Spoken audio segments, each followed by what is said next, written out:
Welcome to Player Breakdown. Let's explore legendary history together with Chaeshun. Kobe Bryant is a phenomenon in basketball and NBA history, one of the three most popular players of all time. His popularity was especially high in the Far East, and because his prime overlapped with Yao Ming's entry into the league, he accumulated hundreds of millions of fans across China, and even all of Asia.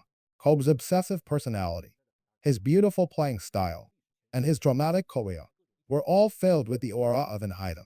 In recent years, as advanced analytics have become widely used, evaluations of Kobe's true strength have remained full of controversy.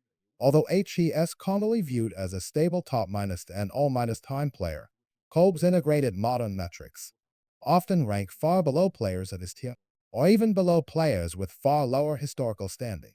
Among shooting guards, compared with Harden and Wade, who are nowhere near Kobe all minus time, Kobe's peak integrated statistics are far behind the two. Even his career averages cannot fully match his historical reputation, and even during his era, early analytics experts like John Hollinger questioned Kobe's actual effectiveness. So how good was Kobe Bryant really? In the endless debates between Kobe fans and Kobe critics for 20 years, how can we objectively describe just how strong Kobe was? Kobe's career was extremely long. He entered the league from high school in 1996 and retired in 2016.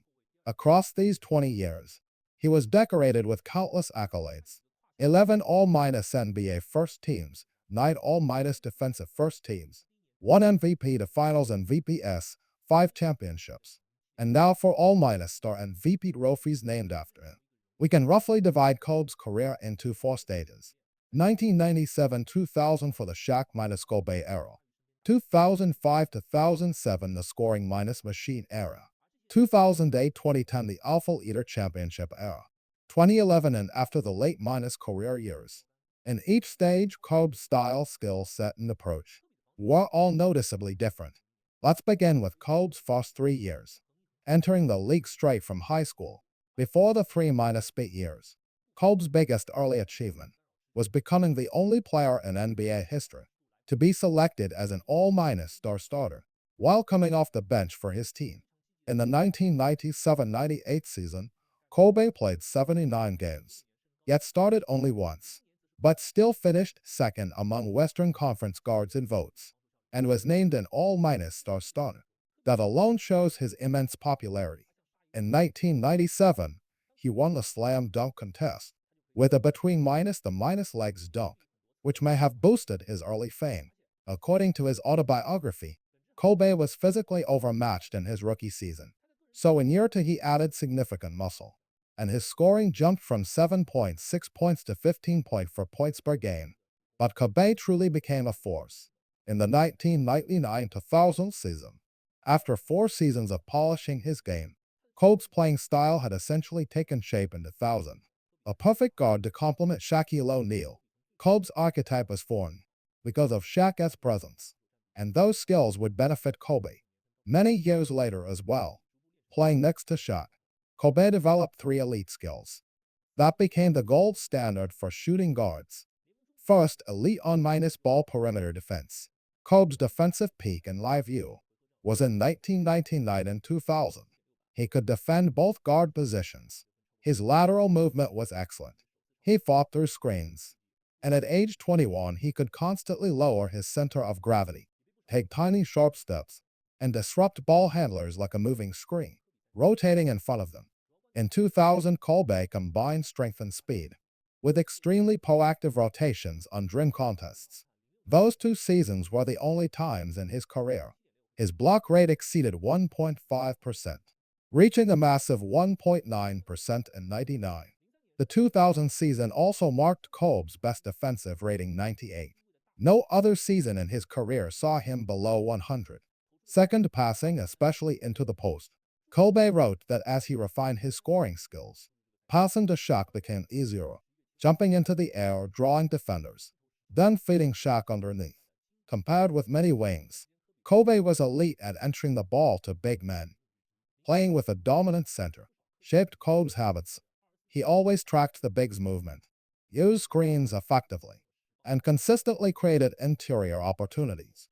Third, a rapidly improving primary scoring arsenal. Kobe's first step was explosive. Only behind players like Gret Hill and Team Itis Mack and Rod Eld. He finished difficult layups and had excellent touch on near-minus rim shots. But because Shaq occupied the paint, Kobe had to develop extensive mid-minus and long-minus range scoring. Thus, early in his career, he intentionally reduced his rim attempts to below 25% of his shots.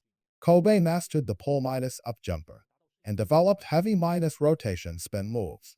By the end of the 3-minus beat era, Kobe was already one of the top individual creators in the league as only players like McGrady or Iverson could match his shot minus creation level.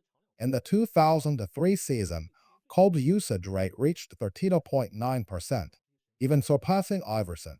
He averaged 30 points, 5.6 rebounds, 5.9 assists, 2.2 steals, and for the first time outscored Shaq. He also ranked third in MVP voting, behind Duncan and Kai size. Many believe 2003 was Kobe's first true MVP minus caliber season. Which version of Kobe was the strongest? There are three main answers: 2003, 2005-6, 2008-9, representing three different versions of Kobe. Statistically, Kobe's best advanced minus metric years were 2003 and 2005-6, with BPM of 7.1 and 7.16 peaks, the only two seasons exceeding 6. 2003 Kobe was more balanced, adding 7 kg, developing strong low-minus post moves, shooting a career minus high 38.3% from 3, and delivering legendary scoring streaks, like 9 straight 40-minus point games and 13 straight 35-minus point games. Yet 2003 also included the infamous 47-minus shots, 17-minus make performance against Boston, a favorite example used by Kobe critics. Still, physically, many believe 24-minus your minus old Kobe was the most complete version, stronger than in 2002, faster than in later years, and with his best 3-minus point shooting. 2005-6 Kobe was the legendary 35-point for minus PPG score, with the 81-minus point game, the 60 minus points minus 3 quarters game, and countless iconic explosions. After bulking up, Kobe reached his career minus heaviest weight, around 101-103 kg, possibly even 105 kg at one point. This was Kobe at his strongest physically, and the year he isolated the most. 2008-9 Kobe was the leader of a 65-minus win Lakers team and captured his first championship as the unquestioned alpha. Though his regular minus season stats weren't flashy, his playoffs were insane. 30-point to PPG, 5.3 RPG, 5-point to APJ, BPM 9.1, his career playoff best. The team around him fit perfectly, and roles were clearly defined. Many say Kobe figured out basketball in 2009, but I disagree. Kobe always knew how to win. The difference was simply that 2009 gave him the perfect environment to play the way he believed was best. For me, if I must choose Kobe's strongest form, I still pick 2003 Kobe. The perfect balance of health, athleticism, skill, and advanced metrics. Kobe's efficiency, eternal debate. Kobe's efficiency is oft uncriticized, but comparing him to players from different eras, Jordan, LeBron, Dort, and Curry, is meaningless due to different context. Among his own era's elite wings, Carter, Team Itis Mack, Iverson, Kobe had the best efficiency, despite having the highest usage. Comparing with Wade in 2009, their true minus shooting difference was only 1.3%, despite Kobe taking far more long mid-minus range shots. My assessment: Kobe consistently used the least efficient shot type, yet maintained above minus league minus average efficiency. While playing massive minutes and carrying lots of usage, he was not inefficient. He was a medium minus high minus efficiency player, with an extremely inefficient shot profile. Kobe's unreasonable shot selection. Kobe's shot selection often makes analysts cringe. Lots of tightly minus contested fadeaway difficult isolations, and dead minus ball shots he forced anyway. Kobe once claimed, "These shots was psychological warfares. If I make these, it destroys the defender's confidence." I think this may work only on weak defenders. not on elite stoppers like Bowen or Raya Bell. However, Kobe's unpredictability sometimes made him impossible to scheme against. Teams couldn't rely on normal defensive logic because Kobe didn't follow normal rules. Kobe's passing highly underrated. Kobe's passing to bigs was elite. His gravity while driving created easy baskets for Shaq and Gasol. He was excellent at air passes and at threading tight pockets in pick minus and minus roll. His issue was not technique, it was vision. He often missed open shooters because his habits were shaped by years with Shaq. Kobe was a skilled passer, but not a floor general. Kobe's indirect impact on offensive rebounding. This is real. Kobe's difficult mid-minus range shots pulled big defenders away from the paint, opening the lane for his bigs to grab offensive boards. Gasol's offensive rebound rate jumped 3% in 9-10. Because of this, Kobe's offensive logic: if you can't win by being more accurate, win by taking more shots. His team depended on both his shot creation and their offensive rebounding. Kobe's toughness and injury tolerance. Kobe played through nearly everything. In 2010 alone, he played with damaged fingers, a swollen right knee, and ankle bone spurs. He still hit 6-game minus winners and lead the Lakers to 57 wins in the championship. Analytics penalize players who play heavy minutes while injured. But Kobe never cared about optimizing metrics. He cared about winning. His cumulative VORP all minus ton better reflects his true strength than his palm-itis minute numbers. Was Kobe's defense overrated?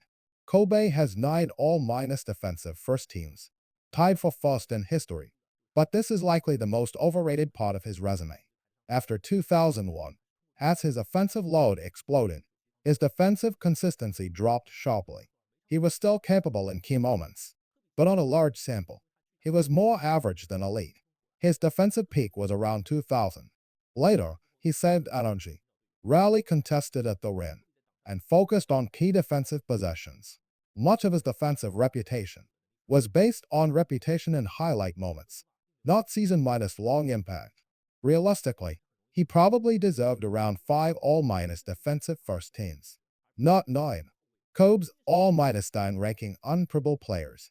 As a shooting guard, Kobe ranks second only to Jordan. He edges out Wade and Harden, with superior longevity and playoff performance. A meaningful comparison might be Kevin Durant. Both are half-minus court killers, who love the mid-minus range, and combine isolation with off-minus ball mastery. KD is more efficient and statistically superior in many metrics. But Kobe's edge lies in mentality. He always knew exactly what he wanted, never doubted himself, and imposed his will on teammates in the franchise. KD, by contrast, has frequently questioned his direction and environment. If I were choosing a player for a short series, I might pick KD. For a multi-minus-year franchise cornerstone, I would choose Kobe. Kobe's greatest weakness, also his greatest strength. Kobe's biggest flaw was his absolute, unshakable self-minus belief. But this was also his greatest power. Bill Simmons once said, Kobe understood all the secrets of basketball. He simply chose to ignore them. Kobe always believed he could become the greatest player ever. From the moment he entered the league as the 13th pick, he refused to surrender or compromise. Even when logic suggested he should, he demanded greatness from himself and demanded it from teammates. He was not a comforting leader, but a tyrant who forced you to find your limits.